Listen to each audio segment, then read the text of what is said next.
할렐루야, 아멘. 유튜브로 함께 하시는 분들에게도 주의 사랑의 내가 가득하시기를 기도합니다. 아멘.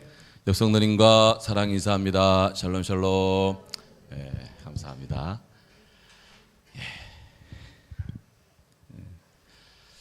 올해 우리 교회 신앙생활에 있어서 신앙 키워드로 세 가지를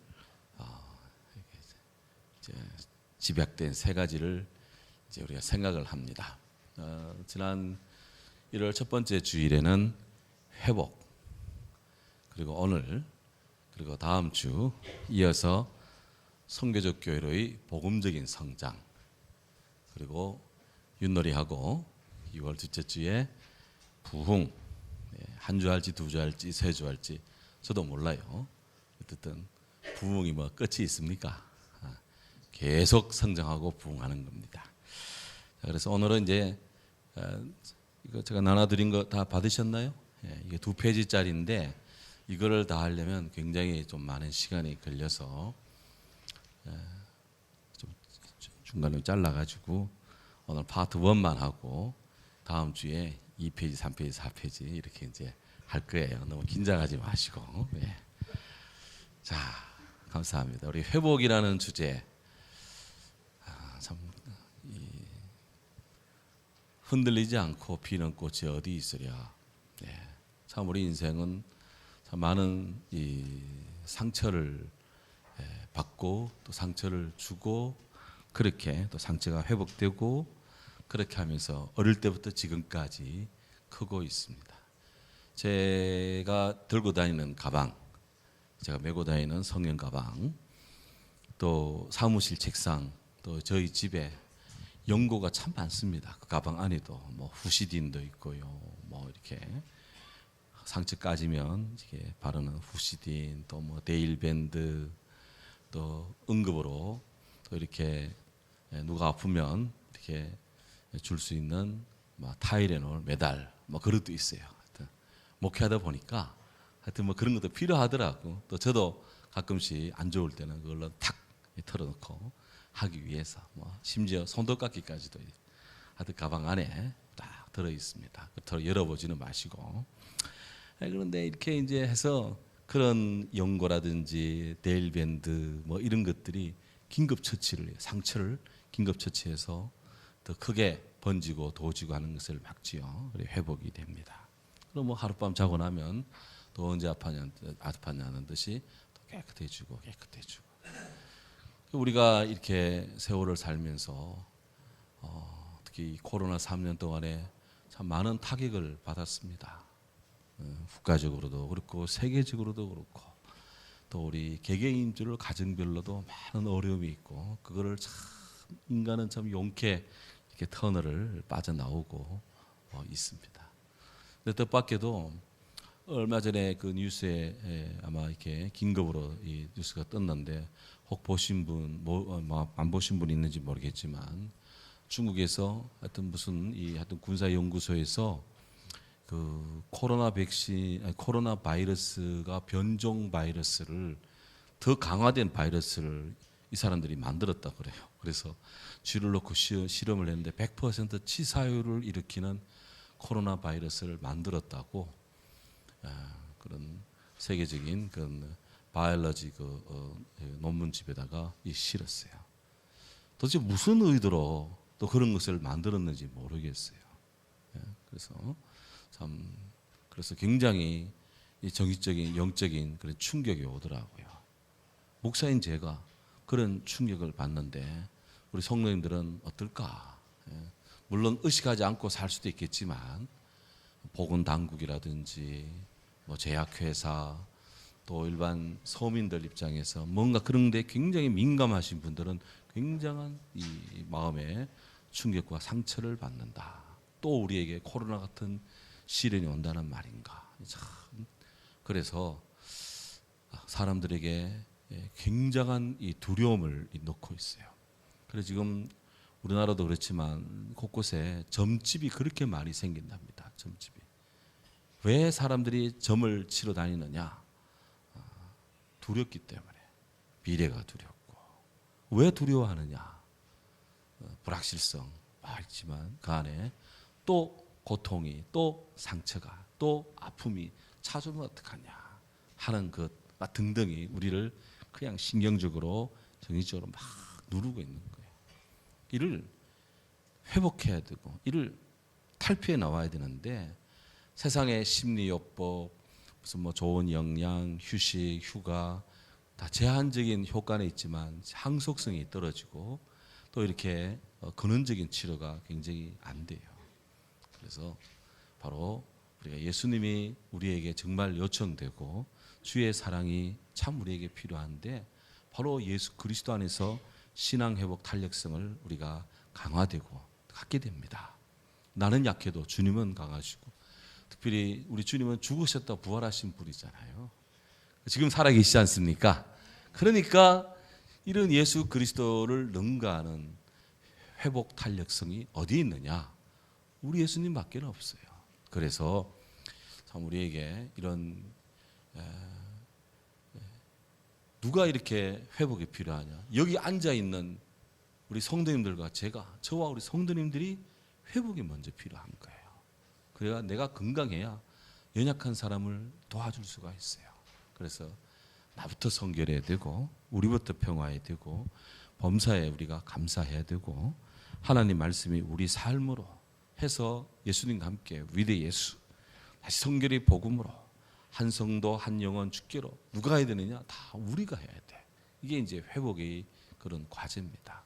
그렇게 하면서 우리가 이런 양 냉담 심자 이를 찾기 운동을 전개하자. 이제 그렇게 해서 한 기관에서 기관별로 성도들이 또 그 해당되는 연약한 성도에게 전화 걸고 찾아가고 만나고 주께로 돌아오기를 적극 권고하자. 그렇게 해서 전 교인이 한 마음으로 12시가 되면 기도하자. 한 마음 중보기도. 그렇게 해서 주보에도 새로운 칸을 만들어서 구역장님들은 한 주간에 12시가 되면 몇 번이나 기도했는지 파악해서 교회 보고해서 주보에 올리고 우리가 이런 한마음 중보기도 운동을 펼치자 이런 것 등등 1월 첫째 주에 말씀을 드렸는데 우리 다시 한번 리마인드 상기시키는 차원에서 말씀을 드렸습니다. 기분이 입사에 미안한데 그거 좀 줘봐요. 그거 줘봐. 이게 밑에 종이 주보 떨어진 게 눈에 거슬려서 계속 그게 지금. 자, 오늘 두 번째 시간. 오늘 주제는 선교적 교회의 복음적 성장입니다. 이 주제가 굉장히 거창한 주제고요. 이게 최근 세계 이런 선교 신학계에 아주 뜨겁게 떠오르는 그런 주제입니다. 그래서 저도 몇 년 전부터 선교적 교회 그런 얘기를 계속 하고 있는데 우리 성도님들에게 도대체 선교적 교회는 뭐냐라는 그런 개념에 대해서 제가 분명히 말씀을 드리지 않은 것 같아요. 그래서 이번 주 다음 주에 이 주제를 생각하는데 선교적 교회의 복음적 성장입니다. 선교적 교회가 목표가 아니라 선교적인 교회가 되는 복음적인 성장을 해나가는 거예요. 성장. 그게 보면 회복, 성장, 부흥입니다. 오늘은 첫 번째 성장에 대해서 우리가 생각을 해야 된다. 결론부터 말하면 누가 성장해야 되느냐? 누가 회복해야 된다고요? 나부터 회복해야 돼. 누가 성장해야 돼요? 나부터 성장해야 돼. 내가 성장해야 또 다른 사람과 함께 할 수가 있어요. 자, 이제 성장에 대한 것. 이런 성도님들 이제 마음을 활짝 열고 성장하기를 원하는 마음으로 함께 우리 생각을 해 나가도록 하겠습니다. 한 신학도가 그 지도 교수님을 찾아가서 이제 상담을 합니다. 교수님, 제가 이게 신학 공부가 이 보기보다 깁니다. 그래서 이거 좀 제가 이 긴 정규 과정은 좀 중단하고 제가 속성으로 공부해서 왜 주님 오실 날이 가까워오는데 내가 계속 공부만 하고 있을 수 없잖아요. 좀 빨리 공부를 좀 해가지고 그렇게 해서 제가 이 복음 전선에 나가면 어떻겠습니까? 이렇게 상담을 요청했어요. 만약 여러분들이 신학대학 교수라면 제가 지금 그런 고뇌를 가진 신학도로서 교수님께 제가 좀 빨리 이 신학 공부 종료하고 현장에 제가 복음 현장 교회에 가서 제가 열심히 일하면 어떻겠습니까? 라고 이야기한다면 여러분들은 뭐라고 조언을 주시겠습니까? 아유, 복음을 위한 열정이 이렇게 기특하네. 대단하다 야. 정말 축하한다. 그래, 한번 잘해봐라.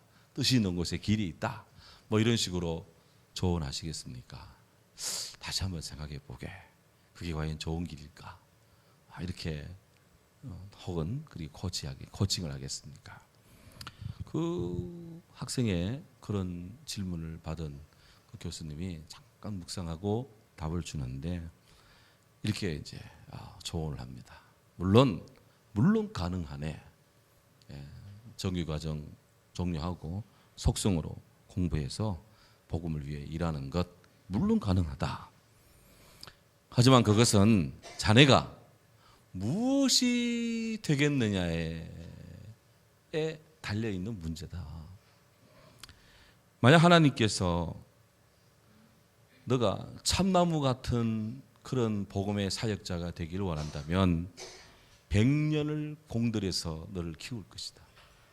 근데 너가 호박 같은 그런 복음의 사역자가 되기 원한다면 하나님께서 6개월만 너에게 투자하실 것이다.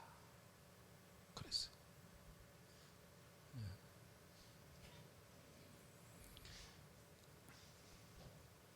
우리 성도님들은 하나님이 나에게 우리 각자에게 얼마만큼 공을 들이고 하나님이 사랑을 투자하고 있다고 생각을 하십니까?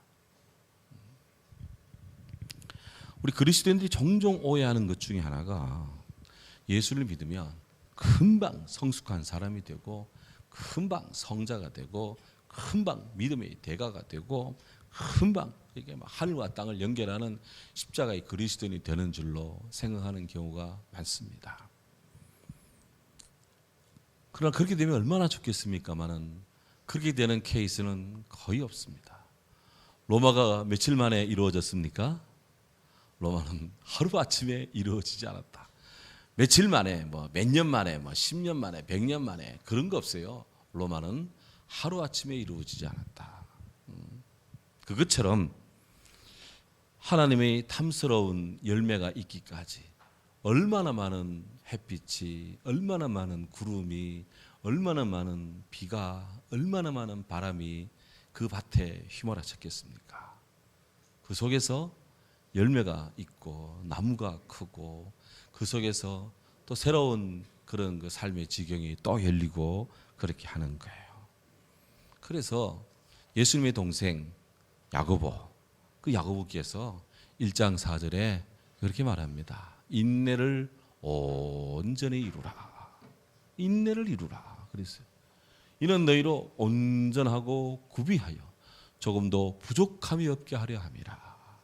인내를 이루라. 예. 그 인내를 요구하고 있는 거예요. 이제 제자반, 실천반 또 모집할 건데요. 야고보서 가지고 이제 또 공부를 할 겁니다.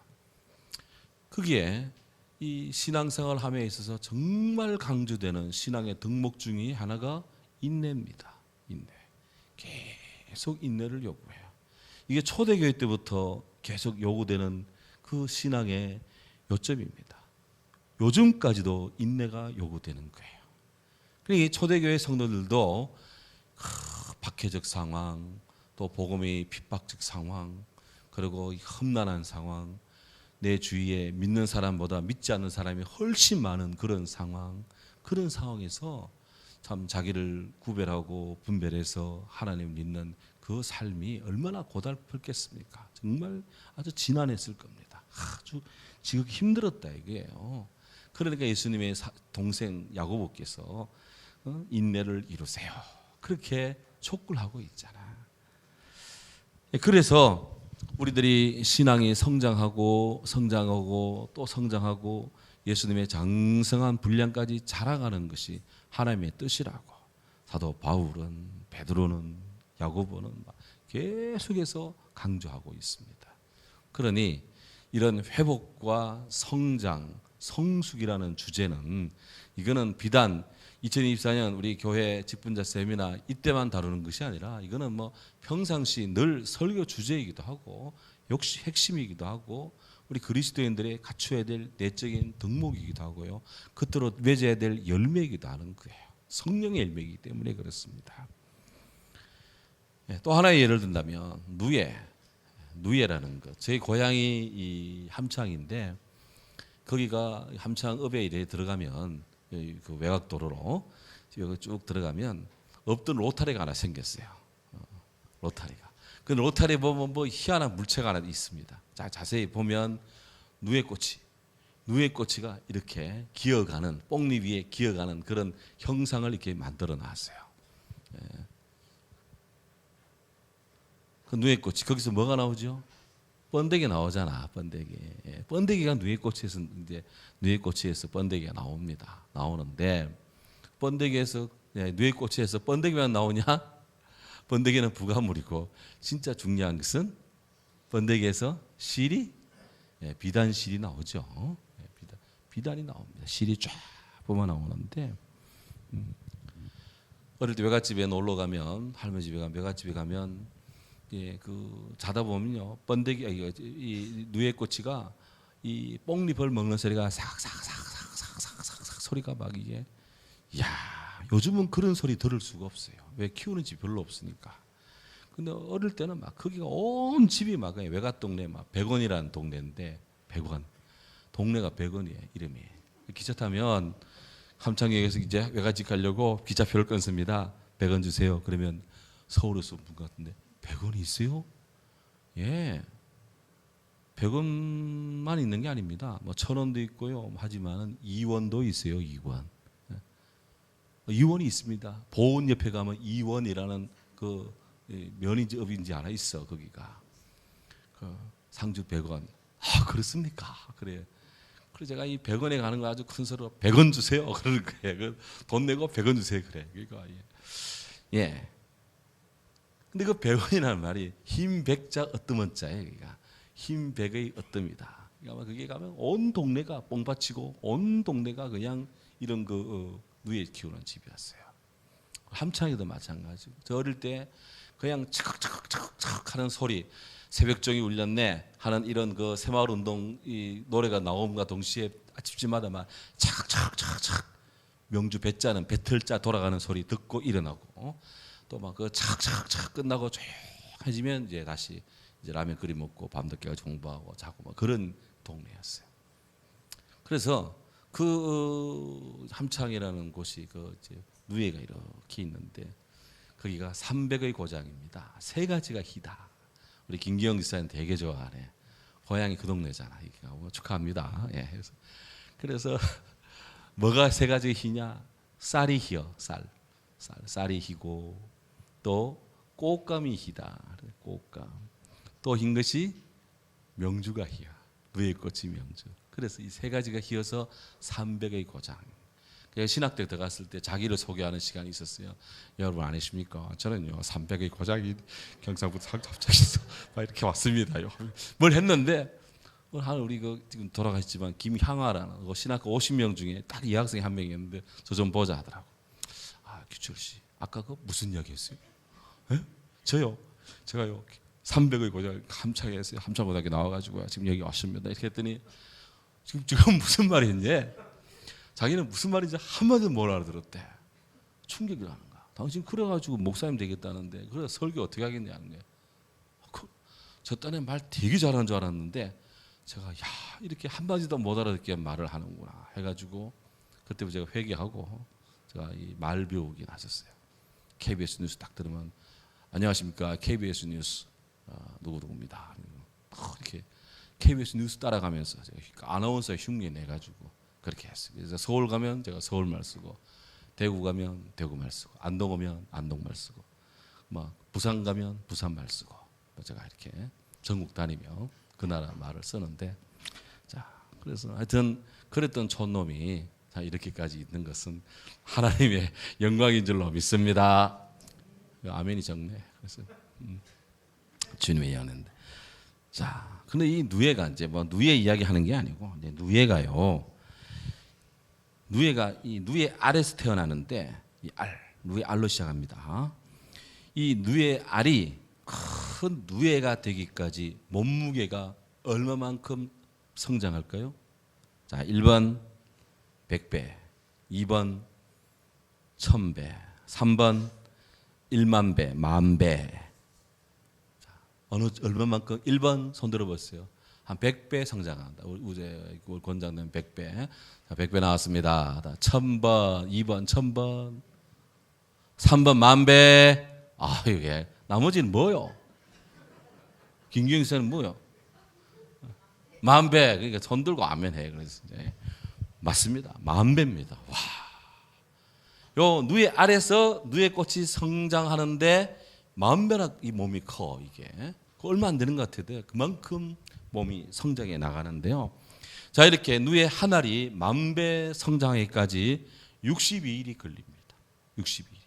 62일이 걸리는데 누에 일생에 65일 일생입니다. 근데 이게 알로 지내는 기간이 15일, 애벌레로 지내는 기간이 25일, 꼬치를 짓는 시간이 48시간, 번데기로 지내는 시간이 15일, 그리고 나방으로 있는 시간이 5일.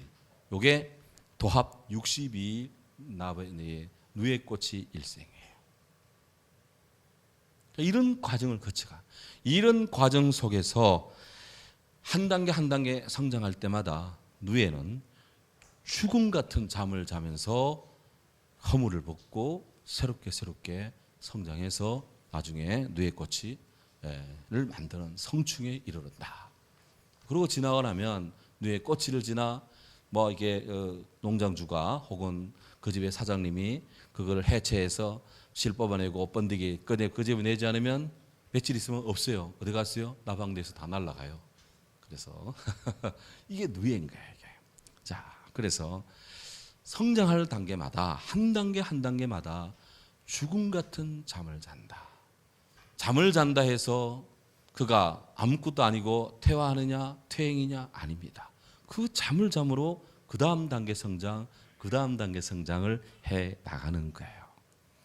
그래서 우리 성도들 생활 속에서도 믿다가 낙심하고 혹은 또 믿다가 미끄러지고 하는 이런 단계, 소위 회심하는 그 단계에서 이렇게 금방 예수께로 돌아올 것 같은데 중단하고 또 올라가다가 또 중단하고 하는 이런 점진적 형태가 있습니다.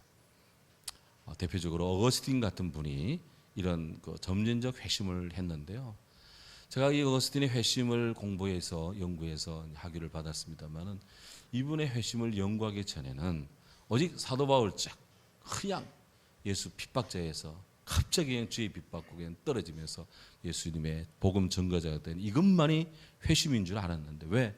그때 목사님들이 다 그것만을 설교했기 때문에 연구하고 보니까 그게 아니더라고요.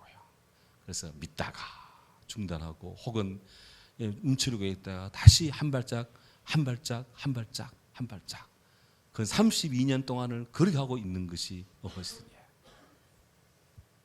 그래서 믿다가 좀 쉬고 혹은 미끄러지고 다시 일어나고 하는 사람들을 제가 정죄하지 않습니다. 왜? 언젠가 다시 돌아온다. 저분이 저 사람이 언젠가는 돌아온다. 그렇기 때문에 사람에 대한 절대적인 믿음은 아니지만 그래도 한 인생을 정죄하지 않고 그 인생의 잠재적인 가능성을 하나님의 구원의 가능성을 이제 보고 있는 것입니다. 그런 면에서 우리는 일반적인 이런 한 신학도 이야기 또 누에 꽃이 이야기를 통해서 우리에게는 다 이런 진통이 거듭되는 성장이 필요하다라는 것을 일단 공감대를 형성하는 것이 대단히 중요하다 이겁니다. 세계는요, 우리가 생각하는 것보다 훨씬 더 아주 급격하게 변화하고 있습니다. 너무너무 많이 변화하고 있습니다. 그래서 그 변화는 뭐냐? 결과적으로 성장을 모색하고 있어요. 그런데 이런 세계적인 이런 변화와 성장에 대한 모색을 딱 두 단어로 집약을 하라 그러면 하나는 융합이라는 단어고 또 하나는 통섭이라는 단어입니다. 예, 제가 나누어 드린 그 유인물에도 나와 있고 여기도 나와 있어요. 이 파워포인트는 만들기 때문에 우리 김 목사님 소개해서 만들기 때문에 뭐저 유인물은 돌리지 말까 했는데 명색이 직분자 우리 직원 세미나잖아요. 어디 우리 학회나 어디 뭐 심포지엄에 가면 늘 이렇게 연구자료 내놓고 하기 때문에 그래도 명색이 세미나인데 뭐라도 한 자 있어야 되겠다 싶어가지고 이제 이걸 준비했는데 그 윤정희 선생님 받았어요? 저 뒤에 있어 그걸 받으시기 바랍니다. 예. 없는 분들은 손 들고 조용히 받으시기 바랍니다. 예. 뭐 안 받았다고 회개까지 할 일은 아니에요 이거. 예. 자 받고 보십시오. 자, 예. 자, 이 두 단어인데요. 이게 세계적인 지금 이런 그 변화의 현상, 또 성장의 현상을 하기 위한 어떤 그런 그 몸부림을 두 단어로 집약할 수가 있어요. 하나는 한번 따라하시죠. 융합. 또 하나는 통섭. 예, convergence라는 융합, consilience라는 통섭. 이거는 그 학문적인 굉장히 이거는 고단수의 높은 차원의 이건 학문적인 학술적인 용어입니다. 융합이라고 하는 것은 다른 종류의 것을 녹여 가지고 서로 구별이 없게 하나로 되게 하는 것. 마치 포항제철에 가면 철광석 거기다가 뭐 모래도 넣고 뭐 넣어 가지고 불을 떼서 막 이렇게 하나 되게 하는 뭐 그런 것들. 이게 다 이제 융합의 일이에요. 통섭이라는 것은 한자로 이게 큰 줄기통, 이게 큰 줄기통입니다. 큰 줄기통, 그 다음에 섭자가 이거 아닌데 이거 알아. 이게 융합이 왜 나왔어 이게? 잘못됐네. 제가 나눠드린 데는 거기는 바로 나와 있죠. 예. 제가 이게 잘못됐구나. 원본이 잘못됐네. 이게 남 탓할 거 아니네. 항상 문제는 제게 있어요. 여러분 이해하십시오. 이럴 때는 원숭이도 나무에서 떨어진다. 저는 늘 이럴 때마다 제가 신이 아니고 하나님이 제가 인간임의 무익한 종임을 이 시간에 고백합니다. 죽여 주시옵소서. 예, 통섭. 제가 잘못 썼구나. 이게 참 큰 줄기 통, 그다가 섭리할 때 섭, 이게 잡을 섭, 잡다 섭의 결합인데요. 이 통섭이라는 것은 서로 다른 것을 한데 묶어서 새로운 것을 잡는다. 그런 것이에요. 그러니까 각각의 것이 있어요. 각각의 것인데 융합은 각각의 것을 한 용광에 넣어가지고 둘이 뭉쳐가지고 어느 것이 각각인지 얻도록 하나는 새로운 하나를 만드는 것이고, 통섭은 각각의 것이 있어 다 잘난 것들이에요. 이거를 묶어서 하나 되게 해가지고 형질이 하나 되는 거 아니에요. 각각의 특성이 하나가 되어서 그렇게 해서 뭔가 새로운 것을 창출해내는 것입니다. 그래서 요즘 학문 세계에서는 이제 융합도 쓰지만 바로 이런 통섭의 개념, 인문과학, 자연과학, 인문과학은 인문과학대로, 자연과학은 자연과학대로 각각이 있으며 그 안에서의 활동은 그대로 하며 또 양자가 서로 결합을 해서 새로운 시각을 형성해 나가는 이런 통섭의 이런 세계관이 굉장히 지금 학계에서 지금 막 뜨고 있고 관심 분야인데요. 기억나십니까? 2016년도에 알파고가 이세돌과 바둑 대결을 했어요. 세계의 대결 해가지고 컴퓨터하고 이세돌이가 앉아가지고 바둑 대결했는데 2대1로 알파고가 이겼습니다. 이세돌이가 졌어요. 저도 막 이세돌 인간이 이겨야 된다 응원했는데 첫 판 깨지고 두 번째 판 이기고 세 번째 판 깨지고 해서 2대1로 졌어요. 그때부터 이 사람들이 이 교육 지도자들 또 교육계 현장에서도 이런 융합과 통섭, 특히 통섭에 대한 눈을 뜨기를 막 시작하는 겁니다.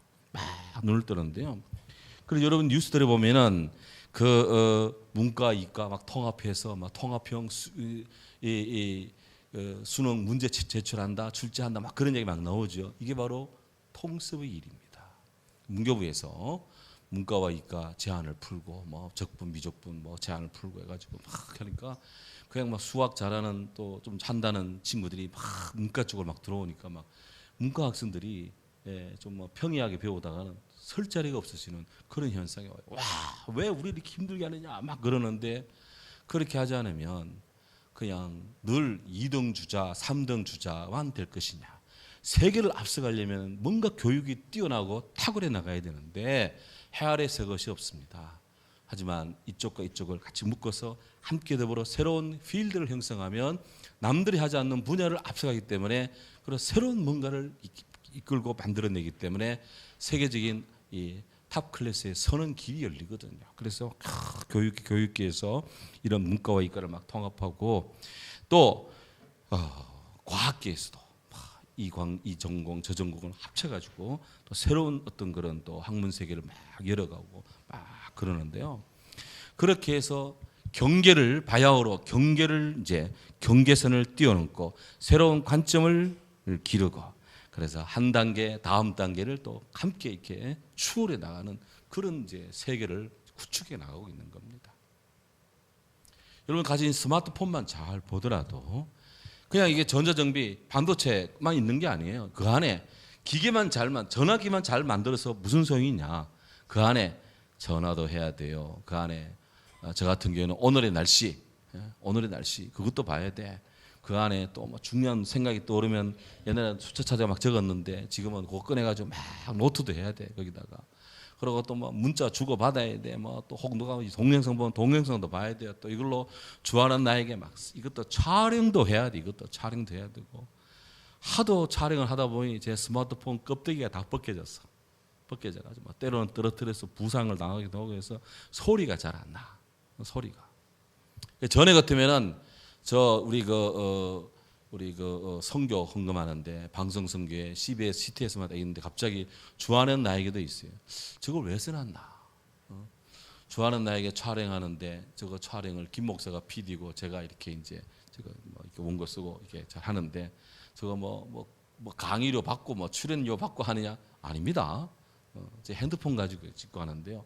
하도 껍데기를 벗겼다 벗었다 하니까 껍데기 다 벗겨지고 하도 떨어뜨리고 해가지고 막 기스도 안 하고 핸드폰 기스난 건 괜찮아. 근데 떨어뜨리니까 용량이 막 떨어지는 거예요. 음의 용량이. 그래서 카메라는 어떻게 레시바 꽂고 하니까 소리가 들어가는데 어디 외부에서 오는 소리가 잘 안 들려요. 잘 안 들리니까 제가 이게 알람을 이렇게 소리 울리는 게 뭐라 하는 거 그거. 소리 스피커폰 켜고 제가 전화를 하는 것이 일부러 막 크게 들으라고 하는 게 아니라 소리가 안 들리니까 하도 떨어뜨려 가지고 그래 되는 거예요. 그래서 기회가 되면 하나님 은혜로 좀 선교가 부흥하면 그래서 이제 어디지 CTS에서 이렇게 촬영 전공하는 그런 카메라도 되고 소리 음향 녹화가 되는 그런 게 있더라고. 딱 제 눈에 딱 들어오더라고. 야, 저 장비가 교회 안에 있어야 되겠다. 그저 교회 선교비가 여유가 되면 그거 하나 사자고 제가 이야기하려고 그래 지금. 아직 이게 장로님한테 이야기 안 했는데 지금 이 대중 앞에 이야기를 했네 이게 지금. 그래서 주하는 나에게 또 우리 영상 선교의 모든 사람들이 선교 요원들이잖아요. 다 놓고 기도하자 하는 거예요. 무슨 이야기도 하는가?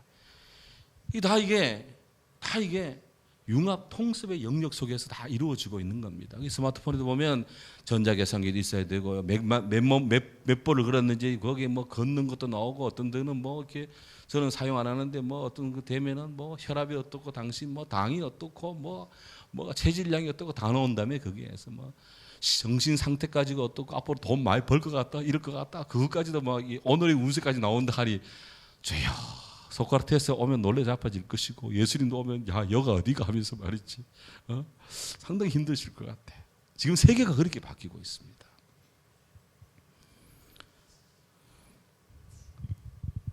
이게 과학자뿐이 아니라 인문학자 모든 회사 지금 뭐 난리도 아닙니다. 자 그런데 이런 통섭의 단초를 제공한 사람들 이 통섭이라는 걸 놓고 보면 제가 두 가지 케이스를 예로 들 건데요. 여기서 뭔가 제가 굉장히 많은 것을 생각을 했어요. 통섭을 통해서 인류의 삶을 정말 획기적으로 바꾼 많은 사람들이 있습니다. 그 중에서 제가 딱 두 사람을 예를 드는데 첫 번째 예를 드는 사람이 찰스 다윈입니다. 찰스 다윈 그러면 딱 떠오르는 것이 진화론, 그죠? 진화론. 제가 이 통섭을 이야기하며 진화론자인 찰스 다윈을 이야기하는 것은 제가 진화론 신봉자이기 때문에 찰스 다윈 이야기한 거 아닙니다. 예, 저는 목사요, 신학자인 이전에 기독교인으로서 누구보다도 하나님의 창조론을 저는 믿고 따르고 확신하고 있는 사람 중에 하나예요. 그런데 굳이 이 교회 직분자 세미나에 이 귀한 시간에 또 이 통섭을 이야기하면서 왜 찰스 다윈을 왜 이야기하느냐? 그것은 바로 소통, 융합, 통섭을 위한 그 다윈의 그 통찰력, 그의 유연한 사고, 행동 양식 이런 것들은 오늘의 현대인들이 배울 필요가 있기 때문에 그런 거예요. 예를 들면 그렇습니다.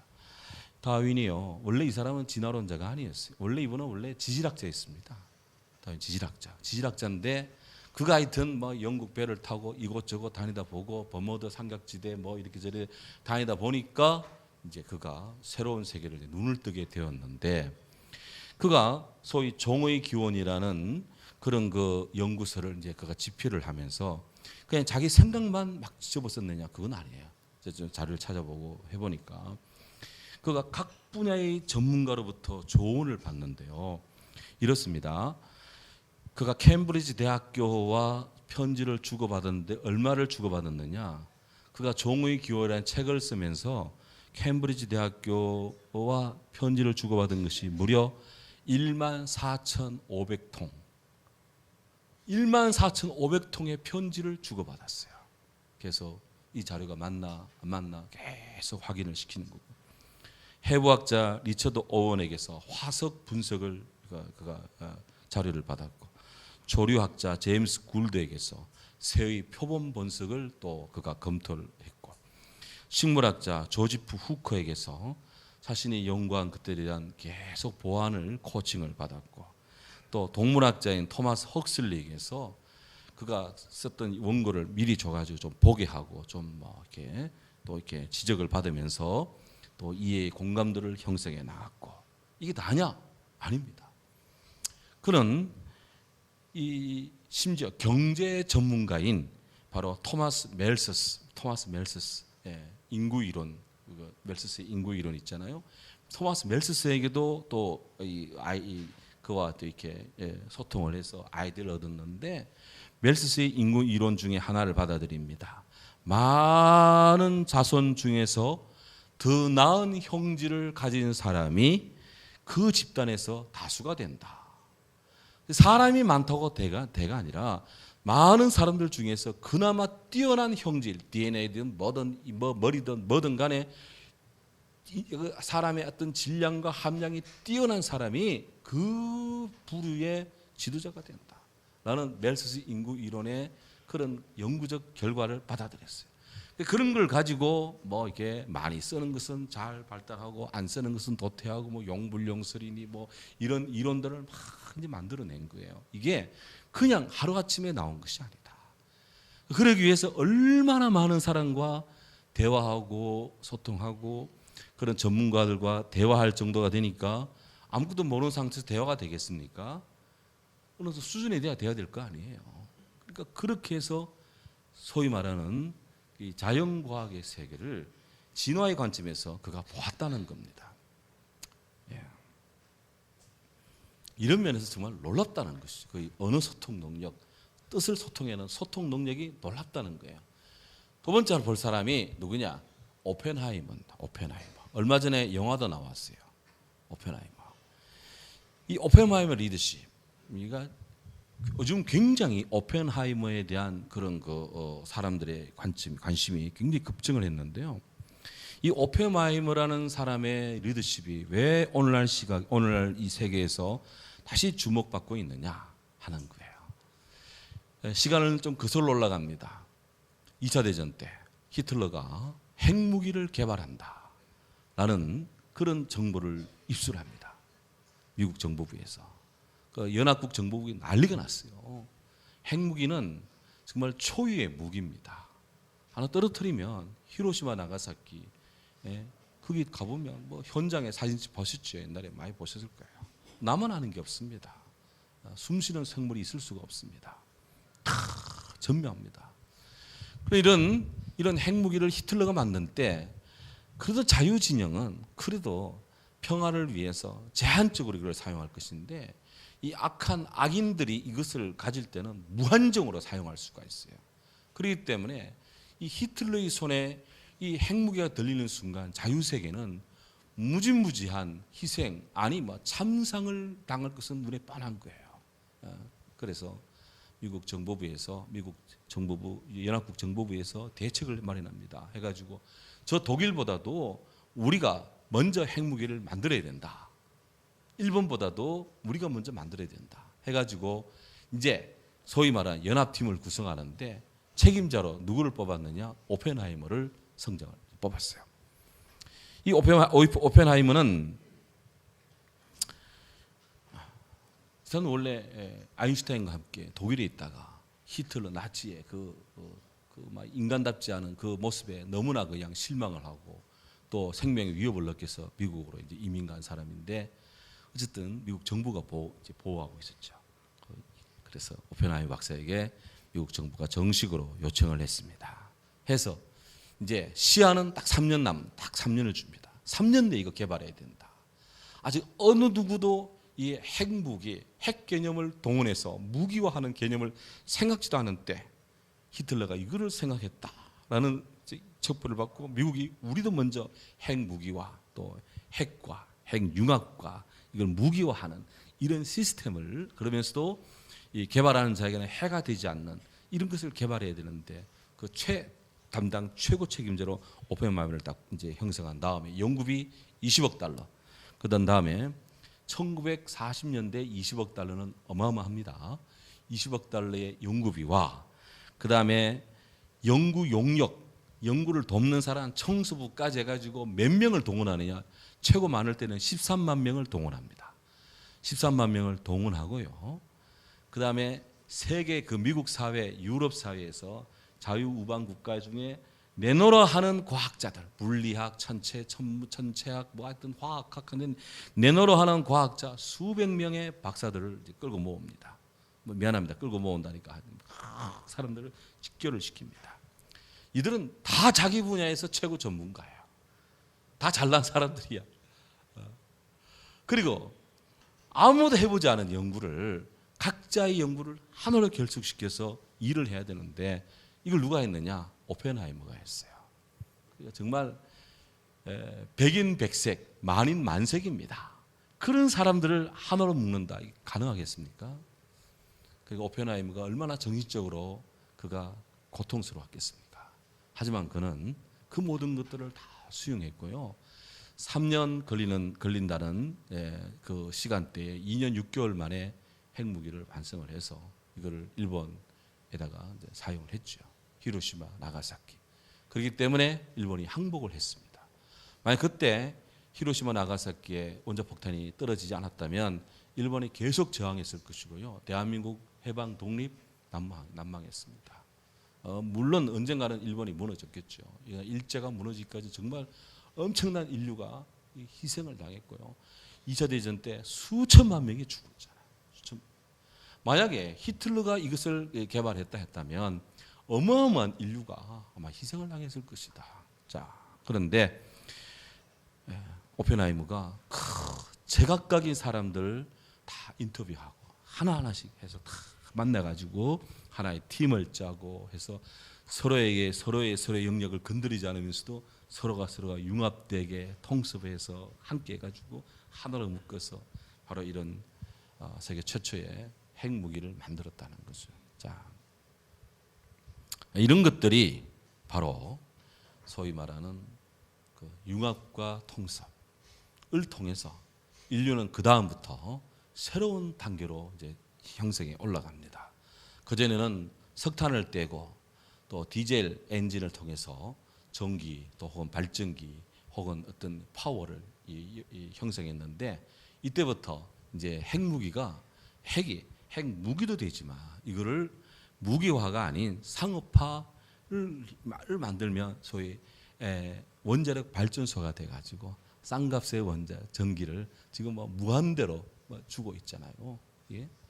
우리나라도 이런 소형 핵 핵발전소, 우리나라도 상당한 기술을 가지고 있습니다. 우리 임성현 장로님의 둘째 아들 임원진 형제가 또 그런 부분에 탁월한 또 아주 그냥 그 능력이 있어요. 그래서 그런 인재들이 계속 연구하고 해가지고 계속해서 인류의 문화를 발전시켜 가고 있다. 이런 것들이 융합과 통습을 통한 성장입니다. 인류의 삶을 개선하고 또 발전시키는 그런 하나의 방안을 지금 계속해서 촉진하고 있는 것이죠. 그럼 복음의 영역에서는 어떠냐? 복음의 영역에서 거기에 제가 하나 써놨습니다. 앤드루 웰즈의 기독교의 미래라는 책을 써놨는데요. 앤드루 웰즈는 사람입니다. 기독교의 미래는 책 이름이고요.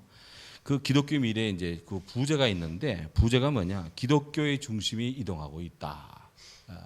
그런 부제입니다. 거기서 아주 재미있는 이야기를 합니다. 복음의 그 출애굽기에 이스라엘 백성들이 출애굽을 해 나올 때 애굽 땅에서 가나안 땅을 향해 40년 광야 생활을 거치며 이제 가나안 땅으로 이렇게 이제 출애굽을 해 들어가는데 가나안에 진입을 하는데 그때 인도에는 어떤 종교가 있을까? 아시아권에도 아주 그냥 광범위하게 아주 큰 어떤 그런 힘을 가진 인도의 종교가 있습니다. 그게 힌두교입니다. 출애굽할 때 이스라엘 출애굽 시에 인도의 힌두교는 여전히 그런 강력한 그런 지배 계급 체조가 있는 막 카스트니 뭐니 하면서 이렇게 하양 그냥 귀족과 일반 평민 노예 뭐 상종도 안 하는 이런 카스트 제도가 있었어요. 힌두교 제도가. 그런데 그때로부터 지금 약 3,500년이 지난 지금도 인도에는 카스트 제도가 그대로 유지되고 있습니다. 그러나 기독교는 그 애굽 땅에서 가나안 땅으로 이동한 다음 그걸로 끝이냐? 아닙니다. 거기서부터 기독교회는 계속해서 이스라엘 땅에만 있는 것이 아니라 오늘의 시대에 보면 전 세계에 복음이 쫙 퍼져나가 있고 많은 사람들이 주일이면 11시 딱 되면 다 예배하고 다 그렇게 되고 있다는 것이지. 어마어마한 변화예요. 도대체 무슨 차이냐 하는 거예요. 인도 카스트 제도, 힌두교는 3,500년 전 모습 그대로 계속 현 상태를 유지하고 있는 것입니다. 그 오랜 세월이 지나가도록 그들은 문화적으로, 지리적으로 변함이 없이 그냥 인도라는 사회.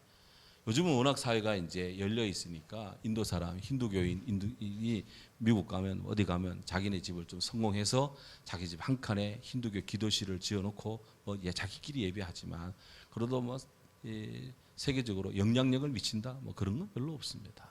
하지만 우리 기독교는 그렇지 않습니다. 기독교는 어느 지에 가나 박해를 받든 환영을 받든 그런 고난이 있었지만 기독교회는 전 세계적으로 어디를 가나 빛을 발하고 있고 어디를 가나 소금이 되고 있고 어디를 가나 선한 영향력을 미치고 있어요. 왜 그럴까? 그 이유가 뭐라 생각하십니까? 어떤 분들은 이렇게 합니다.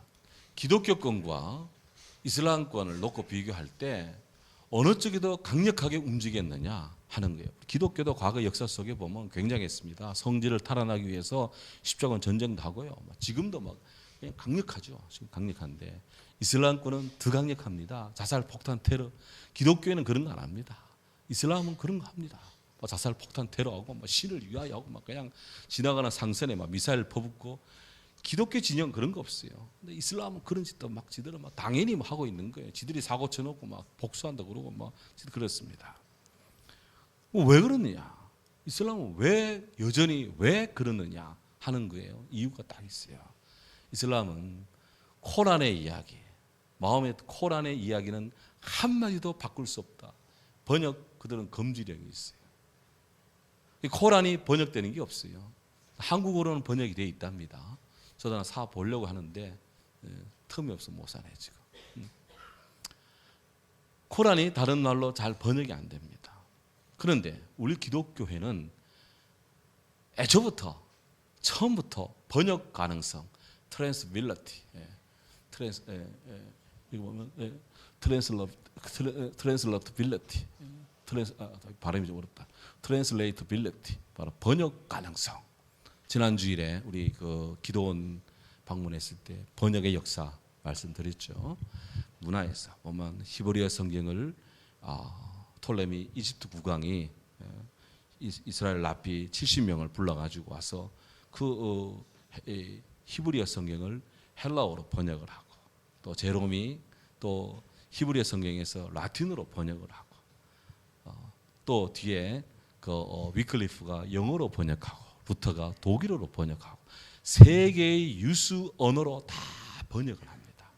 우리 한국에도 토마스 선교사가 온 다음에 존 로스 선교사가 들어오고 해서 한국어로도 번역을 하고, 중국어로도 번역하고, 복음이 전해지는 곳은 다 번역의 역사가 일어나요. 번역을 한다는 것은 그 나라 말을 한다는, 그 나라 말로 성경을 본다는 거예요. 말은 문화를, 또 사상을, 어떤 삶의 형태를 다 대변하는 것들이에요.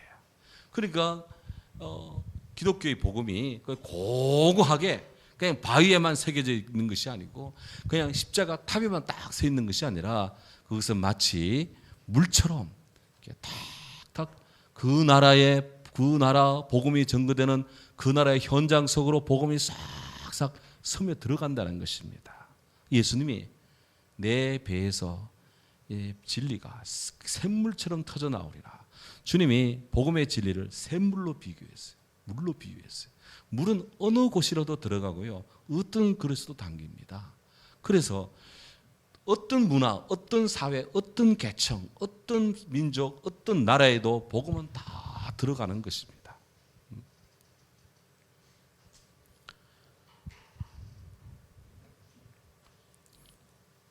그래서 기독교는 늘 상당히 탄력적이에요. 그렇다고 해서 기독교 복음이 훼손되느냐? 초기 교회 사도 바울이나 혹은 어거스틴이 믿었던 그 시대의 신앙의 고백이 오늘 우리 시대에 와서는 확연히 달라졌느냐? 아닙니다. 지금 우리가 예배 때마다 사도신경 고백하는데, 그 옛날에도 로마 교회에도 그 사도신경을 고백을 했어요. 그대로 신앙의 신조가 그대로 유지되고 고백되고 있습니다. 성경이 각 나라 말로 번역이 된다 해서 성경의 기본 토대, 아니 기본 의미가 다 바뀌었느냐? 영어와 한글로 번역한다 해서 한글 성경의 의미가 달라졌느냐? 아닙니다. 현대어로 바꿀지는 몰라도 기본적 언어는 언어 의미는 바뀌지 않습니다. 바꾸는 것을 허용이 안 됩니다. 뜻이 안 바뀌어요. 그 의미는 계속, 단어는 새로운 단어를 바꾸어서 좀 더 현대인이 알아듣기 쉽게 쓸지는 몰라도 그 근원적인 의미, 또 근원적인 문법 바뀌지 않습니다. 다 유지됩니다. 놀랍습니다. 정말 놀라워요. 저는 목사지만 정말 놀랍습니다. 경탄에 경탄을 맞이하지 않습니다. 이런 것들은 바로 어째서 가능하냐? 그거는 바로 감추고 계신 하나님, The Hidden God, 보이지 않는 하나님이 예수 그리스도를 통해 당신을 드러내는 계시 하나님, 보이신 하나님이기 때문에 가능한 거예요. 그 가장 직접적인 것이 성육신 사건입니다. 말씀이 육신되어 우리 가운데 가심에, 아멘. 헬라어로 이렇습니다. 그리스어로 호로고스 에게네토 호르사르스. 이거 제가 외우는 거예요. 말씀이 육신이 되었습니다. 도가 인간이 되었습니다. 이성과 철학이 사람이 되었습니다. 그런 뜻입니다. 그걸 우리말로는 말씀이 육신이 되어 우리 가운데 가심해. 그래서 하나님 말씀이 저 우주 저편에, 구름 저편에, 세계 저편에만 계시는 것이 아니라 그분이 우리에게로 싹 들어와서 우리의 말로, 우리의 언어로, 우리의 생각으로, 우리의 이 문화 속에 쫙 들어오시는 거예요. 들어와서 예수 그리스도 생명의 떡을 주시고, 생명의 피를 주시고, 생명의 십자가 아래 다 모이게 하고, 그 안에서 온 세계가 하나님 아버지 앞에서 형제가 되고 자매가 되는 하나님 나라의 공동체를 이루게 하신다. 이게 성육신 사건이에요. 이것 때문에 가능한 거예요. 그래서 문화 속의 그리스도, 문화를 이끄시는 그리스도, 문화 위의 그리스도, 문화 속에서 그리스도 예수께서 늘 중심을 이루고 빛을 발하고 산다는 것입니다. 그래서 기독교는 어느 시대나 거기에 5가지 신앙 고백이 확신이 있는데, 첫째, 우리는 하나님을 예배한다. 둘째, 나사렛 예수 그리스도의 유일해적 구원의 확실성. 세 번째, 성도들이 있는 곳에 하나님이 계신다는 임마누엘 신앙. 또 성도들은 하나님의 백성, 예배를 드리는 하나님의 교회를 이룬다. 다섯 번째, 성경과 성례전, 성찬과 세례를 통해 교회의 단일성이 유지된다. 이거는 세계 어느 나라가나 마찬가지예요. 미국 세례받고 와도, 군의 세례받고 와도, 어디가 세례받고 와도 다 우리는 세례교회를 받습니다. 다시 세례받아, 다시 세례받아. 그런 거 아니에요. 그건 이단이에요. 재세례파는 이단입니다. 자, 이렇게 해서 예수 그리스도 안의 신앙의 고백과 확신이 하나로 이루어지는 거예요. 이게 기독교의 놀라운 이게 특성입니다. 힌두교, 이슬람교 불가능해. 기독교는 이게 가능해요. 왜? 진리이기 때문에. 진리이기 때문에. 자, 이런 걸 기반으로 해서 우리는 성장해 나가야 됩니다. 어떻게? 예수님처럼 성장해 가야 돼요. 성장의 표본으로 예수 그리스도를 제시합니다.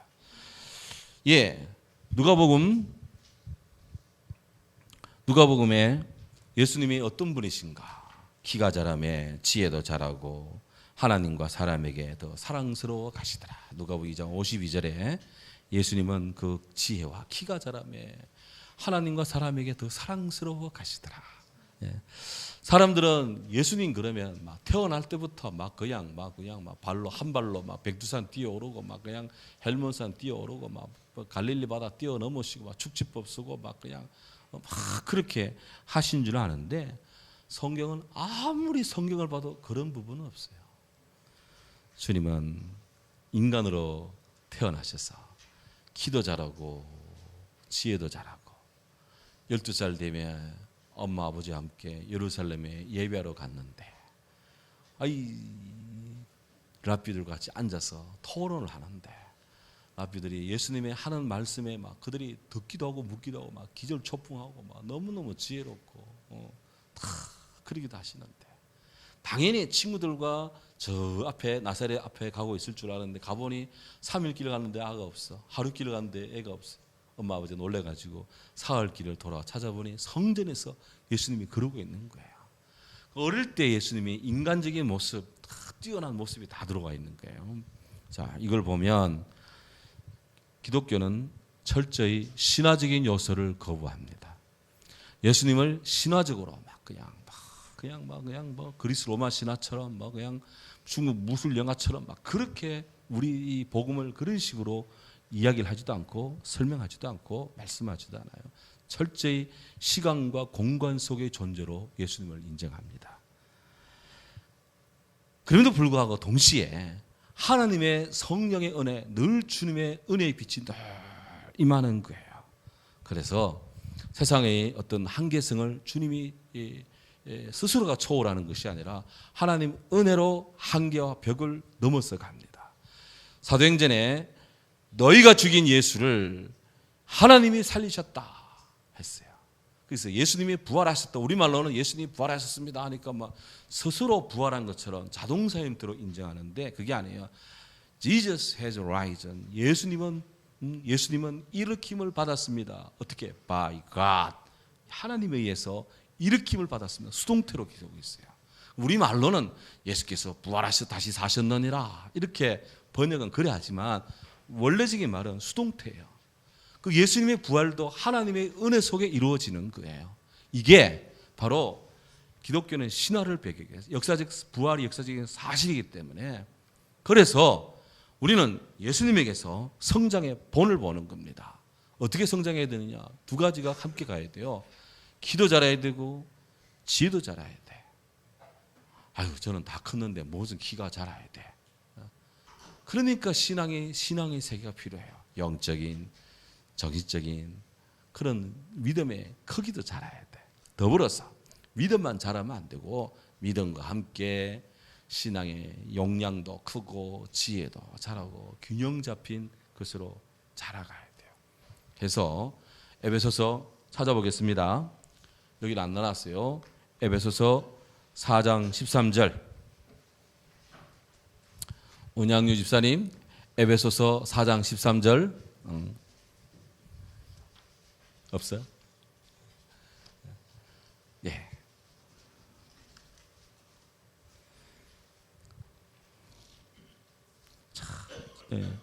사도 바울께서 이렇게 귀한 말씀의 좌표를 우리에게 주셨습니다. 다 끝나갑니다. 이제 읽습니다. 우리가 다 하나님의 아들을 믿는 것과 아는 일에 하나가 되어 온전한 사람을 이루어 그리스도의 장성한 분량이 충만한 데까지 이르리니. 아멘. 거기에 두 가지를 강조하고 있어요. 무엇과 무엇이 하나가 되어? 믿는 것과 아는 것에 하나가 되어. 자, 우리가 장성한 분량의 목표가 누굽니까? 그리스도의 장성한 분량에 이르기까지 우리가 이 일을 우리가 멈추면 안 된다. 어떻게 해야 된다고요? 자라가자. 그래서 성장하자. 그래서 성장해야 된다. 누가 성장해야 됩니까? 각자가 성장해야 돼. 저도 성장해야 되고, 우리 장로님들 성장해야 되고, 권사님들도 성장해야 되고, 안수자님, 집사님들이 다 성장해야 돼요. 우리 어린이 학생들도 성장해야 돼요. 학생들만 성장한다? No. 청년만? No. 아닙니다. 어린이만? 아닙니다. 다 성장해야 돼요. 성장하는데 어거스틴이 이렇게 말했습니다. 어거스틴 이야기. 당신이 하나님을 경외한다 하여 그분이 더 위대해지지는 않지만 하나님을 섬기면 당신이 더 위대해집니다. 우리가 하나님을 막 경외한 데에서 하나님이 더 위대해지지 않는다. 왜? 하나님 이미 위대하시다. 사람이 어떤 말로도 하나님의 위대성을 더 말 표현할 방법이 없어. 하지만 우리가 하나님을 경외하고 경외해지면 당신이 우리들이 더 위대해진다. 하나님 우리를 더 사랑하고 더 축복한다는 거예요. 성장하면 누가 좋습니까? 자기가 좋은 거야. 믿음이 성장하면 누가 은혜가 돼요? 우리가 스스로 은혜가 돼. 누가 복을 받습니까? 우리들이 복을 받아요. 성장하면 누가 좋으냐? 누이 좋고 매부 좋고 대신에 내가 좋아. 다 우리가 좋아요. 존 밀턴이 그런 말을 했습니다. 존 밀턴. 하나님께서는 10명의 악인을 억제시키기보다는 의인 한 사람의 성장과 완성을 더 높이 평가한다. 그래서 악인 10명이 10명의 악인이 회개하고 돌아오는 것 귀한 일입니다. 하지만 한 사람이 믿음의 한 사람이 더 깊이 더 밀도 있게 더 아름답게 성장해 가는 그것 하나님이 더 귀하게 여기는 거예요. 그래서 믿는 자가 더 잘 되기를 원하십니다. 너희는 선을 행하되 더욱 믿는 가정에 할지어다. 그랬어요. 안 믿는 사람도 좋아져야 되지만 믿는 사람이 더 좋아져야 돼.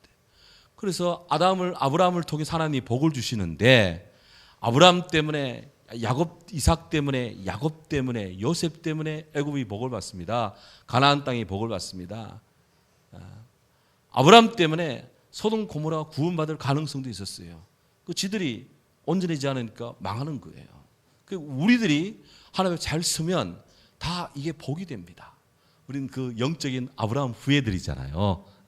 아브라함은 갈대아우르 하란을 갈대아우르 오늘날 이라크 지역 바그다드 지역에 있다가 하란 쪽으로 가서 거기에서 하나님의 구체적 부름을 받고 12장에 거전 이미 받았습니다. 갔는데 하란 쪽에 가니까 아버지가 연로해서 거기 머물고 있다가 한참 머물렀어요. 근데 그 하나님이 75세 된 아브라함 부르니까 이스라엘 오늘날의 세겜 가나안 땅 부엘세바 쪽으로 쭉 내려옵니다. 아브라함은 떠날 때마다 복을 받아요. 떠날 때마다 쫙 복을 받습니다. 그렇게 해서 점점 커져가는 겁니다. 혼자 부름 받는데 세계 비전을 주십니다. 이게 우리 하나님이에요, 이게. 그러니 얼마나 성장합니까? 그때 아브라함은 혼자였지만 지금 보십시오.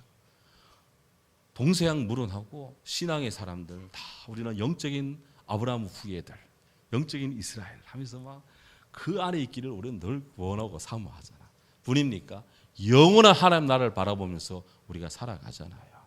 신앙의 성장이 이렇게 축복이다 하는 겁니다. 올해 우리 교회가 회복, 아멘, 회복, 크게 합시다. 회복. 장로님들만 회복. 우리 권사님들만 회복. 지사님들만 회복. 다 같이 회복. 성장. 성장입니다. 이제 무슨 성장이냐 하는 것은 성장의 결이 있어요. 결은 다음 시간에 하는데 그것까지 하면 여기 졸달부들이 말이 계실 것 같아가지고 안 돼. 그러면 안 되잖아. 다음 주에 안 가면 안 되지. 그래서 그냥 다음 주엔 더 와야 됩니다. 더 오셔서 복음적인 성장. 요거 버리지 말고 우리나라 국방력 강화시킨다고 종이 비행기 만들어서 날리기 연습도 하지 말고 잘 보관했다가 다음 주 가져오시기 바랍니다. 또 교회 반납하지 말고 가방 안에 가방이 없는 사람은 옷 주머니 안에 지갑처럼 넣어 가시면 이 지폐보다 더 큰 하나님의 은혜의 이 지폐가 떨어질 줄로 믿습니다. 제 생각이에요, 그거는. 근데 주의 종의 말이 하나도 헛되지 않아요. 다 되고 나면 다 응답이 돼. 오늘로 주님 안에서 큰 사랑의 축복으로 성장하는 우리 교회가 됩시다. 함께 더불어 같이 기도하도록 합니다. 할렐루야. 사랑의 주님, 은혜와 사랑에 감사합니다. 우리로 하여금 하나님이 사랑해 주시어서 참으로 성장하는